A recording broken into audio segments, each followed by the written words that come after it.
Very welcome to this new episode of Off to 7,000 Islands. My name is Eric and my wife and I have a little hotel here in the Philippines, and that's why we make this little video here of helping you to travel easily to and from the Philippines.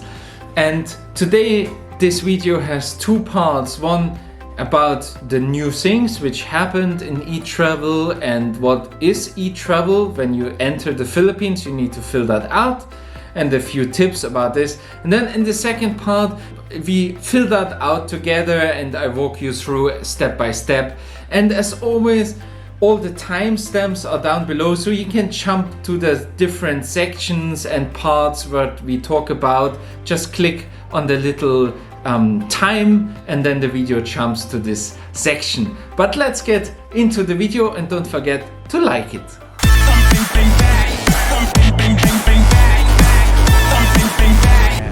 Lift off. So eTravel is that platform, is a website, not an app. You don't need to download anything. So it's a website you can access mobile or on your computer, and you need to fill that out before you travel to the Philippines and when you leave.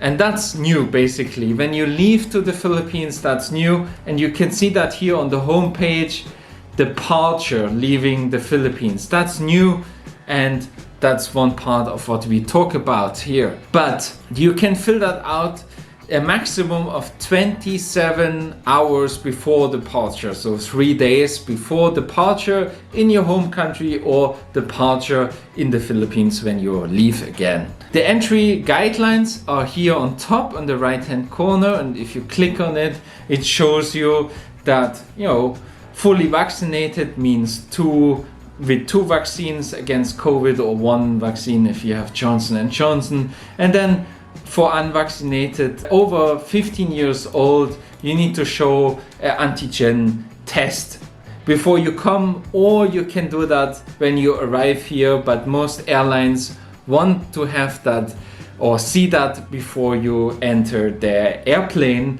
in your home country. So please do it before it, but I presume it will be cancelled in the next few months as well, because no one tests stuff anymore. Anyways, if you have more questions about it, like what's happened if you forgot, then you can also contact the FAQs here. This is still explained a few things, but I go through it quite quickly here. One of the things is when you lost your QR code you get in the end, which you need to show on the border, then you can just generate that new and basically fill it out new. Or if you can remember your reference number, you can go on edit your registration, and then you enter your reference number, which is under your QR code, and then your date of birth. And then you can edit certain things, also like your passport number and stuff. If you had a typo, then you can do that. But it's also not bad if you fill it out completely new and may show the new one on entry or on departure. That's just no problem. They say there in the FAQs as well.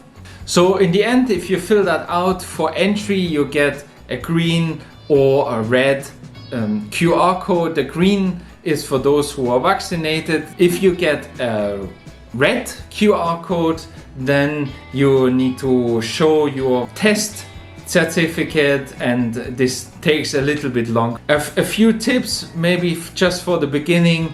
I would always print it out as well, but you can just show it as a screenshot as well. They send you in the end the QR code as an email as well. At least I got an email, but that's you can save that. But I would always bring a hard copy just in case all your digital medias are failing. Also, if it's not working, the website, sometimes, it's a government website. You cannot expect that it's always working. So just try it a few hours later or in a different browser. And that's basically it. And we come already to part 2, and we fill it out together, and I give you a few more tips about filling it out, because there's for the arrival one or two things which maybe some people get tripped up about it, but it's not a big deal at all.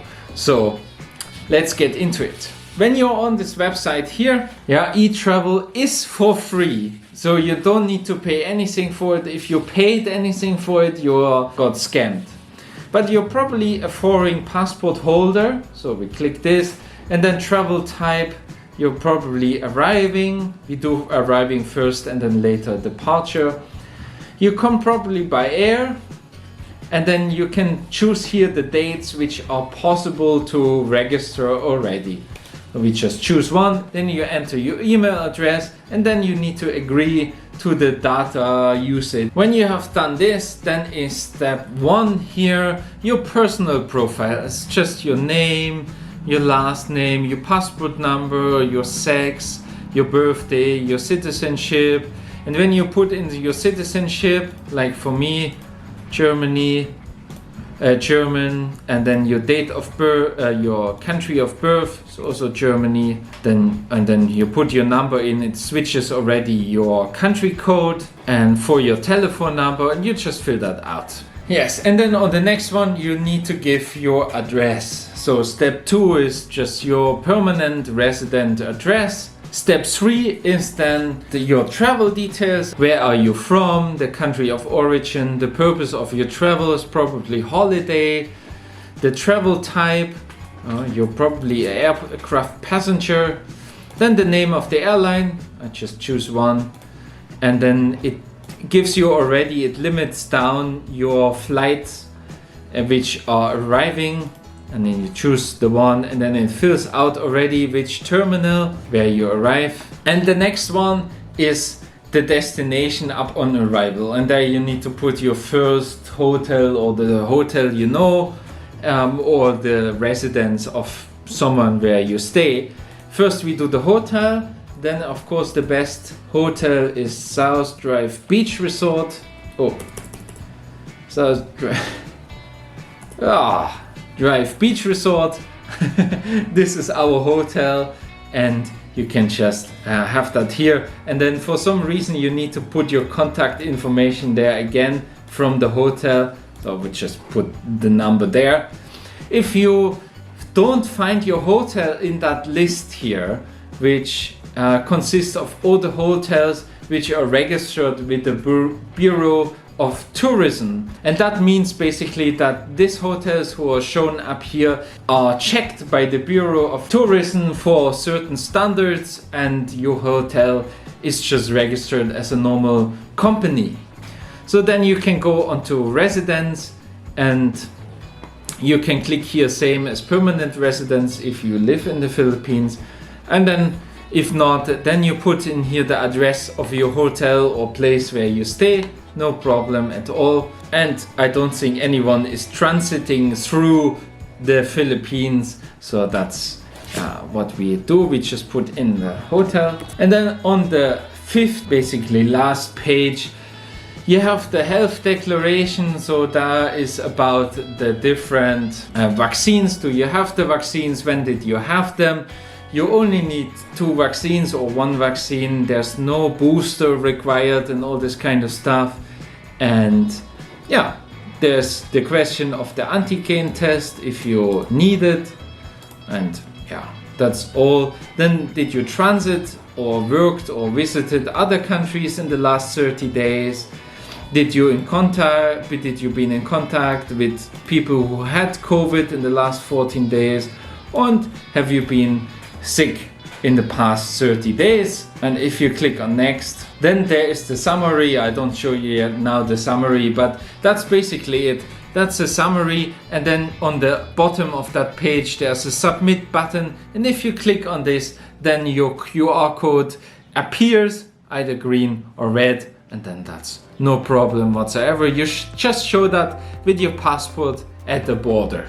But let's do the departure as well. That goes much quicker than the arrival, and we walk through this one quickly as well. So when you're again on this first page, you're foreign passport holder, you're departuring by air probably, and then you can choose again the days where you can fill that out already, put your email address in again and agree to the data usage here. Then you need to fill out again all your details about yourself, first name, last name, and so on. And again, in step 2, you need to fill out your permanent countries of residence, so your home address basically. And then you're already on the last real page.